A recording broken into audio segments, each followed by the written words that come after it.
Hello friends, myself Dr. Rushikesh Ved, one of the highest degree holder of Gujarat and director of Pratima Education as well as TEDx speaker. ये जो video है वो video एक थोड़ा sensitive है। मैं सुबह अभी उठा तो मुझे एक मैसेज पढ़ने को मिला है मेरे मोबाइल में। काफी सारे मैसेज आते हैं एग्जाम के टाइम पे, नियर अबाउट मुझे 1000 से भी ज्यादा स्टूडेंट्स के मैसेज आते हैं बिकॉज इंपॉर्टेंट सबको चाहिए और हम सबको इंपॉर्टेंट देते हैं। जिसको नहीं मिली डायरेक्ट मुझे मैसेज करता है इधर इंस्टाग्राम, यूट्यूब या व्हाट्सएप पे। बट ये मैसेज मैं सुबह उठा, मैंने पढ़ा बिकॉज कल रात को मैं लेट सोया था क्योंकि मुझे इंपॉर्टेंट निकालने थे। तो ये मैसेज मैं पढ़ के फिर इसके बारे में आपको थोड़ा बताता हूँ और फिर मैं इस मैसेज के लेकर मैं क्या कर सकता हूँ वो भी मैं बताता हूँ। तो यहाँ पे यहाँ मैसेज जैसे लिखा है टुडे, आपको दिख रहा है। देन रात को 1:44 को ये मैसेज किया गया है। Dear Rishikesh sir, I am, फिर उसका नाम लिखा है, from BBA semester 4 since the beginning of the year I have been following you and Pratima Education in all the previous papers. The 100% was from your IMP papers and specifically the 501. And whenever you say 500 for any of sums, it helps us by boosting our confidence and moral. And tomorrow we have the corporate financial statement paper, which is your core subject. So please help me in clearing it. Thank you for always helping us. तो यहाँ पे दिख रहा है कि उन्होंने लिखा है corporate financial statement. It means कि वो इम्पोर्टेंट भी जो है वो मैंने काफी लेट दी थी तो उसके कारण शायद नहीं मिली होगी। बट यहाँ पे इसके रिवॉर्ड में मैं इतना ही कहूंगा कि उसने लिखा है 500%। तो इसी वीडियो में मैं 500% वाले क्वेश्चन दे रहा हूं। आई बैट यू आपकी जो एग्जाम है उसमें 500% ये सम्स मिलेंगे आपको। तो अब मैं स्टार्ट कर रहा हूं क्योंकि उसकी भी मैंने थोड़ी प्रिपरेशन सुबह उठ के की, ये मैसेज पढ़ा मैंने तो उसकी प्रिपरेशन की है। तो let's start with our topic और वो टॉपिक भी आपको यहां पे मिल जाएगा। तो ये 2018 का है, 2018 का पेपर है सेमेस्टर 4 बीबीए का। उस पेपर में आप लोग देख सकते हो ये पूरा पेपर है। अब मैं आपको 1 बाय 1 क्लियर कर रहा हूं कि कैसे आपको फायदा हो सकता है। तो कॉमन साइज स्टेटमेंट में पहले समझा देता हूं सिंपल वे में, तो उसके पूरे मार्क्स 7 आपको मिल जाएंगे बिकॉज आपने लिखा था मैसेज, जिसने भी लिखा था 500% लिखा है। तो यहाँ पे मैं आपको बता दूं कि यहाँ कॉमन साइज स्टेटमेंट, तो उसका एक दो गुरु मंत्र मैं पहले दे देता हूँ। यहाँ पे गुरु मंत्र हम लोग काफी टाइम से देते आ रहे हैं और वो बहुत इंपॉर्टेंट रहता है। ये गुरु मंत्र में सिंपल है कि पीएनएल आपको दिया है, स्टेटमेंट पीएनएल का दिया है, तो उसका बेस जो आप बनाओगे वो बनेगा सेल्स, यानी सेल्स होगा 100% हमेशा लेना है हमें। सिंपल लैंग्वेज में बता रहा हूं बिकॉज कम टाइम में काफी कुछ सिखा देना है। बैलेंस शीट में हम लोग जो बेस लेंगे वो लेंगे टोटल का और उसको हम लोग 100% ले लेंगे। इतना आपको खाली याद रखना है कि पीएनएल में सेल्स होगा, बैलेंस शीट में टोटल 100% लेके चलना है। तो ये आपको समझ आ गया होगा। अब मैं उसके ऊपर सम करता हूँ। अभी सुबह सुबह मैं भी उठा हूँ और उठते ही मैसेज देखा तो फिर मैं जिम भी नहीं गया और सीधा यहाँ पे मैं जो स्टूडियो है वहां पे आ गया अभी और स्टूडियो में आके सीधा रिकॉर्डिंग कर रहा हूँ। तो अब यहाँ पे मुझे दिया है कॉमन साइज स्टेटमेंट का, common size balance sheet in vertical format. तो यहाँ बैलेंस शीट भी पूछी और ये भी पूछा है। तो फर्स्ट ऑफ ऑल यहाँ पे हम लोग अगर बैलेंस शीट ले रहे हैं तो आपको बैलेंस शीट का एक फॉर्मेट पता होना चाहिए। असेट लायबिलिटी आपको खाली अलग कर देनी है because balance sheet respect of clear cut लिखा है। तो आपको क्या करना है, उसका फॉर्मेट अगर नहीं पता है तो मैं बता देता हूँ यहाँ पे कि भाई आपको लायबिलिटी अलग करनी है, ये अलग करना है। बट यहाँ पे हर एक चीज आपको जो है वो एक साथ दी गई है। तो just you have to write down यहाँ पे balance sheet, vertical balance sheet हम लोग कर रहे हैं। वर्टिकल बैलेंस शीट में कोई रॉकेट साइंस नहीं है, हमको नहीं आती है, कुछ नहीं है, बहुत इजी है। यहाँ पे मैंने परसेंटेज के कॉलम किए, परसेंटेज ऑलवेज कॉमन साइज जो है वो परसेंटेज में। तो बैलेंस शीट और यहाँ पे कॉमन साइज स्टेटमेंट भी हम लोग इसको लिख सकते हैं बैलेंस शीट के साथ। तो ये कॉमन साइज स्टेटमेंट कैसे बनता है, लिसन केयरफुली, बहुत इजी तरीके से सिखा रहा हूँ। अब यहाँ पे मैंने लिख दिया अमाउंट। अब पहला हम लोग लिखेंगे शेयर कैपिटल, देन उसके बाद रिजर्व एंड सरप्लस। अगर बैलेंस शीट दी हुई है तो वही की वही कॉपी करो आप।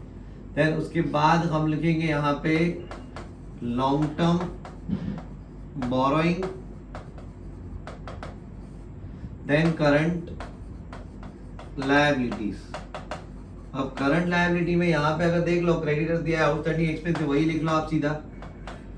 यहाँ पे दिया है हमें, देखो ये फटाफट ये 500% वाला ही मैं करवा रहा हूँ। यहाँ पे ये 500% आपको एग्जाम में मिलेगा, मैं लिख भी रहा हूँ यहाँ पे, और आपको वो 500% दिखेगा ही दिखेगा। अभी सुबह सुबह उठा हुआ हूँ मैं, बट मुझे ये सम सिखा रहा ही है। तो करंट लायबिलिटी में क्रेडिटर्स मैंने लिख दिया यहाँ पे, फिर उसके बाद आउटस्टैंडिंग एक्सपेंस, और उसके बाद यहाँ पे कोई भी हमें बिल्स रिसीवेबल ऐसा कुछ दिख नहीं रहा है। ओके, तो यहाँ पे ये मिल गया हमें बैलेंस शीट का एक टोटल यहाँ पे। अब उसके बाद हम लोग अलग कर रहे हैं यहाँ पे बिल्डिंग, देखते जाओ आप लोग। फिर उसके बाद बिल्डिंग यानी फिक्स्ड एसेट्स हम लोग ले रहे हैं। ये पहला फिक्स्ड एसेट्स में हम लोग क्या क्या ले रहे हैं, तो अगर बिल्डिंग लिया मैंने, मशीनरी दी है तो वो भी लिख दिया, बिकॉज अलग से नोट या कुछ भी बनाओगे तो बहुत ही टाइम जाएगा आपका। देन उसके बाद नॉन करंट इन्वेस्टमेंट ये आता है, तो नॉन करंट इन्वेस्टमेंट दिया है यहाँ पे, तो यहाँ कहीं दिख नहीं रहा है तो वो नहीं लिखते हम लोग। ये दिया है लॉन्ग टर्म इन्वेस्टमेंट दिया हुआ है, तो ये इट इज 10,000, ये अमाउंट हम डायरेक्ट लिख सकते हैं। देन यहाँ पे बिल्डिंग भी हम लोग लिख रहे हैं, 1 लाख रुपए दिया हुआ है। देन हमें दिया है machinery 3 lakh rupees. Balance sheet बनाने में टाइम जाता है तो भले जाए, बट आपके लिए काफी पूरे मार्क्स आने के चांस बढ़ जाएंगे। देन उसके बाद हमें यहाँ पे नॉन करंट असेट्स लिखनी है, जिसमें फिक्टिशियस असेट्स हमको देते हैं, प्रीलिमिनरी एक्सपेंस, अंडरराइटिंग कमीशन ऐसा कुछ भी दिया नहीं है तो वो नहीं लिखते हम लोग। देन उसके बाद करंट असेट्स। अब करंट असेट्स में पहली आइटम हमारी क्या रहेगी, तो कभी स्टॉक यानी इन्वेंट्रीज, जिसको हम बोलते हैं, दैट इज 60,000। देन उसके बाद हमें दिया है कैश, या कैश आप लोग लास्ट में लिखो तो वो बैलेंस शीट में प्रॉपर रहता है। तो यहाँ पे मैं इंस्टेड ऑफ कैश में लिखूंगा सीधा डेटर्स हमें दिया है, तो उसके बाद हम लोग फॉर्मेट के हिसाब से लिखेंगे, तो डेटर्स आएगा 1,15,000। देन उसके बाद हमें मिल रहा है यहाँ पे प्रीपेड एक्सपेंस भी दिया है, so prepaid expense that amount is how much, so here it is 5,000। Then उसके बाद हमें लास्ट में लिखेंगे हम लोग cash, and the cash is 5,000, no I think it is 10,000। तो इसका भी हम लोग टोटल करेंगे अभी यहाँ पे।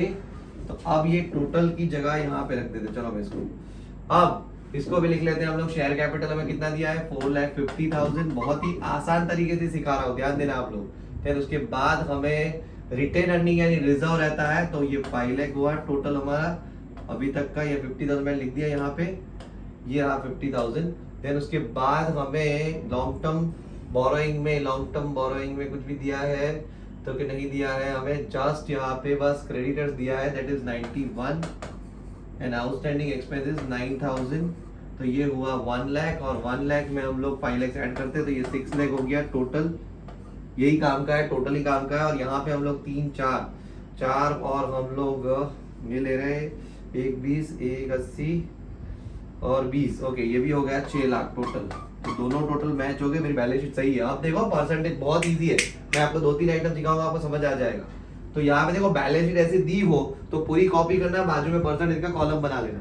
अब यहाँ पे मुझे 6 लाख रुपए दिए, तो ये मेरी रफ पेज में वर्किंग नोट है, रफ पेज में है, कहीं जरूरी नहीं है। तो सपोज मैं शेयर कैपिटल कर रहा हूँ, तो आप देखना, तो मैंने अभी क्या बताया था आपको कि एक साइड आपको बेस क्या लेना है, टोटल का लेना है। तो एक साइड आप लोग लिखोगे टोटल हमारा जो है वो, और एक साइड शेयर कैपिटल। टोटल हमें 6 लाख दिया है, सामने शेयर कैपिटल 450 है, राइट। तो 100 पे कितना वो आएगा। देन उसके बाद वापस हम लोग समझे कि रिजर्व यानी उसमें हमें ये समझो कि टोटल और रिजर्व हम लोग लिखते हैं रफ में। तो टोटल हमारे पास 6 लाख तो कॉमन है, उसके सामने रिजर्व कितनी है, ये रही 50,000, दिस वन, वही की वही अमाउंट। तो 100 पे कितना हम लोग लिखेंगे यहाँ पे, 100 पे कितना, तो just you have to write down how much, okay. उसके बाद यहाँ पे 6 लाख पे हम लोग 91,000 लिखेंगे ये, तो 100 पे कितना, एज लाइक ये लायबिलिटी जैसे करी तो यहाँ पे परसेंटेज आते जाएंगे। ये जो आंसर आते जाएंगे, ये जो सारे आंसर है वो लोग हम लोग यहाँ पे परसेंटेज में रखते जाएंगे, आप लोग देख सकते हो। इसी तरह हम लोग बिल्डिंग में करेंगे, 6 लाख पे रफ में लिखना है बिल्डिंग में, ये बिल्डिंग है 6 लाख पे 1 लाख, तो 100 पे कितना, फिर 6 लाख पे मशीनरी कितनी है, सॉरी हम लोग कुछ भी लेते हैं, यहाँ पे इन्वेस्टमेंट 10,000 है, तो 6 लाख पे 10,000 इन्वेस्टमेंट है, राइट। तो 100 पे कितना, ये बहुत टाइम कम है बिकॉज मैं सुबह सुबह उठा हूँ और सर्च कर रहा, तो पूरा मैं अच्छे तरीके से नहीं कर सकता, बट ये मैसेज था तो मैं 500% जो बोला लिखा है वो प्रूव तो किया हुआ है, बट वो देने के लिए मैं आ गया कि भाई हेल्प हो पाए। तो यहाँ पे 6 लाख, एक एग्जांपल और ले लेते हैं हम लोग, 6 लाख है तो कैश नहीं, प्रीपेड एक्सपेंस 5,000 है, तो यहाँ पे आप इक्वेशन रखो रफ पेज में हर एक जगह पे, और आप कैलकुलेटर पे कर सकते हो। आप लोगों को ये वर्किंग बताने की जरूरत नहीं है, सीधे परसेंटेज कैलकुलेटर पे करके लिखो। तो 6 लाख पे 5,000, तो 100 पे कितना, ये प्रीपेड एक्सपेंस रहेगा। तो इस तरह से आपको ये सम मिल जाएगा, इसका टोटल जो आएगा वो 100% ही होगा, और इसका भी जो टोटल आएगा परसेंटेज में वो भी 100% होगा। इस तरह से ये सम यहाँ कंप्लीट हो जाता है। तो स्टूडेंट इजी वे में मैंने आपको समझाया कॉमन साइज स्टेटमेंट, ओके। उसके बाद हम लोग दूसरा शॉर्ट सम में जाते हैं।